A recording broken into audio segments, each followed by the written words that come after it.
Baik, Assalamualaikum warahmatullahi wabarakatuh. Di sini kami dari kelompok 2 yang beranggotakan Eva Valencia, Davin Fiter Erlangga, Siti Nafisatul Fauzia, dan Anissa Wijaya. Di sini kami akan mempresentasikan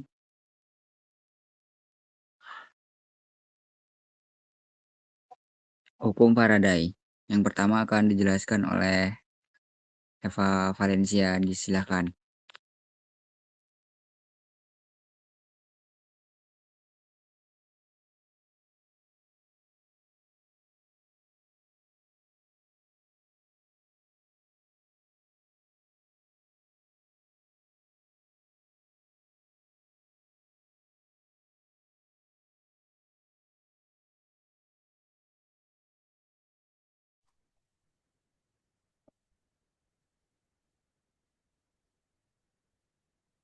Baik, jadi saya akan menjelaskan tentang materi hukum Faraday. Nah, hukum Faraday menyatakan bahwa perubahan medan magnet dalam suatu kumparan menghasilkan gaya gerak listrik atau GGL, induksi. Persamaan ini dan tiga hukum lainnya dirumuskan oleh James Clerk Maxwell ke dalam 4 persamaan fundamental elektromagnetisme yang mendeskripsikan bagaimana muatan, arus listrik, dan medan magnet saling berinteraksi dan membentuk gelombang cahaya. Lalu ada keberlakuan hukum Faraday. Nah, hukum Faraday atau induksi elektromagnetik yaitu berlaku apabila terjadi perubahan fluks magnet terhadap waktu yang menembus luasan suatu kumparan atau rangkaian tertutup. Jika medan magnet di sekitar kumparan diam atau konstan, maka GGL induksi tidak akan muncul. Lalu faktor yang mempengaruhi besar GGL induksi, yaitu besar kecilnya GGL induksi dipengaruhi oleh jumlah lilitan kumparan, kecepatan perubahan fluks magnet, dan kekuatan medan magnet. Semakin banyak jumlah lilitan kumparan, semakin besar GGL induksi yang dihasilkan. Selain itu, semakin cepat perubahan fluks magnet terjadi, maka GGL induksi akan semakin besar. Lalu ada penerapan hukum Faraday. Contoh penerapannya yaitu ada generator listrik, yaitu mengubah energi gerak menjadi listrik, yaitu ada dinamo sepeda, yaitu putaran roda menghasilkan listrik, dan transformator yaitu menaikkan atau menurunkan tegangan AC. Lalu kompor induksi yaitu panas muncul karena induksi magnet, dan mikrofon dinamis yaitu getaran suara dirubah menjadi sinyal listrik. Lalu ada formulasi hukum Faraday. Nah, besar gagal induksi sebanding dengan laju perubahan fluks magnet yang menembus kumparan. Untuk perubahan fluks yang terjadi secara sesaat atau kontinu, formulasinya menggunakan kalkulus diferensial yaitu epsilon minus n delta flux per dt. Materi selanjutnya akan dilanjutkan oleh teman saya.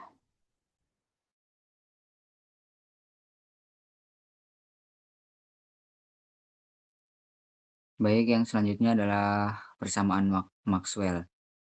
Persamaan Maxwell adalah sekumpulan persamaan yang menjelaskan hubungan antara medan listrik dan medan magnet. Persamaan ini menunjukkan bahwa medan listrik dapat menghasilkan medan magnet dan perubahan medan magnet dapat menghasilkan medan listrik. Persamaan Maxwell menjadi dasar teori gelombang elektromagnetik seperti cahaya, gelombang radio, dan gelombang mikro. Next. Yang selanjutnya adalah merumuskan persamaan Maxwell. Berikut adalah rumusan 4 persamaan Maxwell dalam bentuk diferensial, titik, dan bentuk integral dalam medium vakum. Next. Kemudian ada persamaan Maxwell-nya, yaitu keterangannya lambang delta dot adalah operator divergensi. Untuk satuansinya per meter atau akibat penerapan operator. Kemudian ada delta X atau operator curl. Kemudian ada do per do t, turunan parsial terhadap waktu per detik hasil penerapan operator. Kemudian ada E, medan listrik. Satuan SI-nya volt per meter atau ekuivalen. Kemudian ada B, medan magnet. Satuansinya yaitu Tesla atau ekuivalen Weber per meter kuadrat volt per detik per meter kuadrat. Kemudian ada E0 yaitu permisivitas ruang hampa. Untuk satuan S-nya farads per meter. Kemudian ada mu0 permeabilitas ruang hampa. Satuan S-nya yaitu Henry per meter. Kemudian ada PF atau rapat muat bebas. Ada satuan S-nya yaitu kolom per meter kubik. Kemudian P. Kemudian ada rho rapatan muatan total. Satuan SI-nya itu kolom per meter kubik. Kemudian ada integral SE dot dA flux medan magnet. Untuk satuan SI-nya joule meter per kolom. Slide selanjutnya akan dijelaskan oleh rekan saya.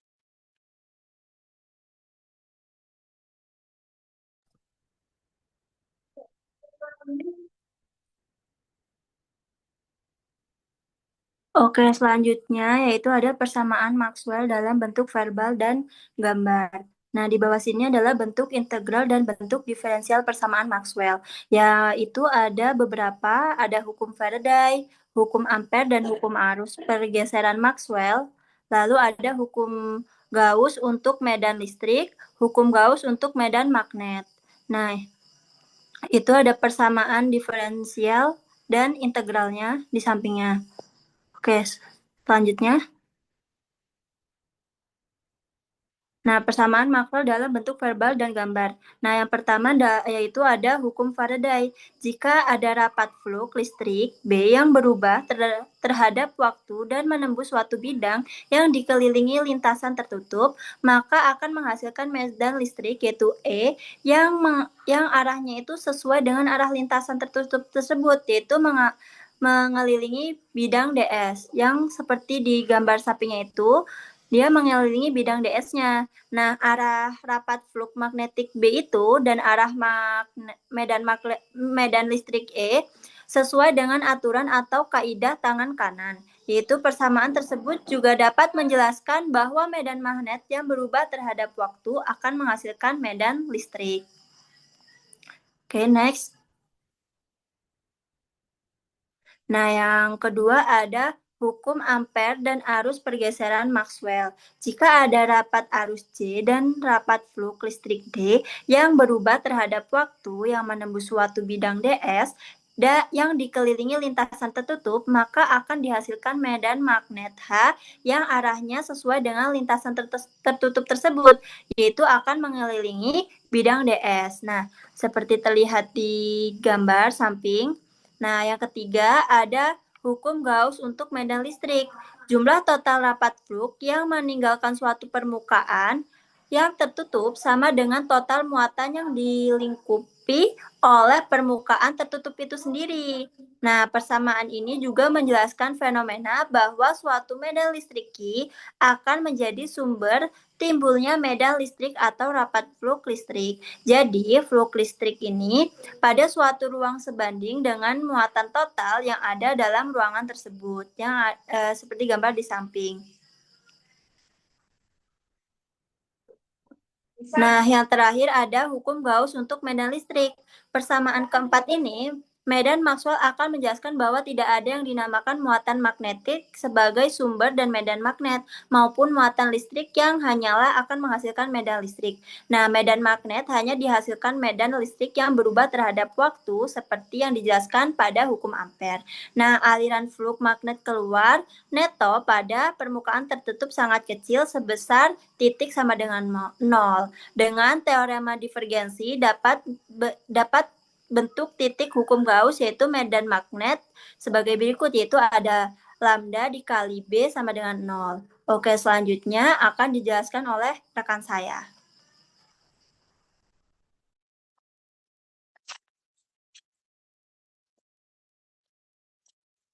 Baik, selanjutnya di sini ada syarat berlakunya hukum Faraday.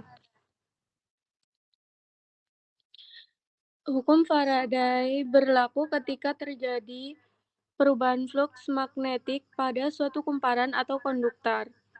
Perubahan fluks dapat terjadi karena yang pertama itu karena magnet digerakkan mendekati atau menjauhi kumparan. Yang kedua, karena kumparan diputar di dalam medan magnet.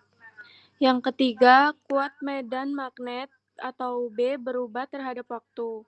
Kemudian yang keempat, luas penampang kumparan A itu berubah. Yang terakhir, sudut antara B dan normal bidang atau tetap itu berubah. Kemudian selanjutnya ada ilustrasi hukum Faraday, yaitu saat magnet digerakkan mendekati atau menjauhi kumparan, fluks magnetik pada kumparan berubah. Nah, perubahan ini menyebabkan elektron dalam kawat bergerak sehingga timbul GGL dan arus induksi. Kemudian faktor yang mempengaruhi itu yang pertama, magnet digerakkan lebih cepat sehingga arus lebih besar. Kemudian yang kedua, magnet lebih kuat sehingga induksi lebih besar. Kemudian yang terakhir itu jumlah liritan lebih banyak sehingga GGL itu lebih besar. Jadi, kesimpulan berdasarkan materi dari kelompok kami adalah hukum Faraday menyatakan bahwa GGL dan arus induksi muncul jika terjadi perubahan fluks magnetik, sedangkan medan magnet yang tetap tidak menghasilkan arus. Besarnya arus dipengaruhi oleh kecepatan gerak magnet, kekuatan magnet, dan jumlah lilitan kumparan. Nah, persamaan Maxwell kemudian menjelaskan bahwa medan listrik dan medan magnet saling mempengaruhi serta tidak ada monopoli magnetik di alam. Sekian presentasi dari kelompok kami. Kami akhiri. Wassalamualaikum warahmatullahi wabarakatuh. Waalaikumsalam warahmatullahi wabarakatuh.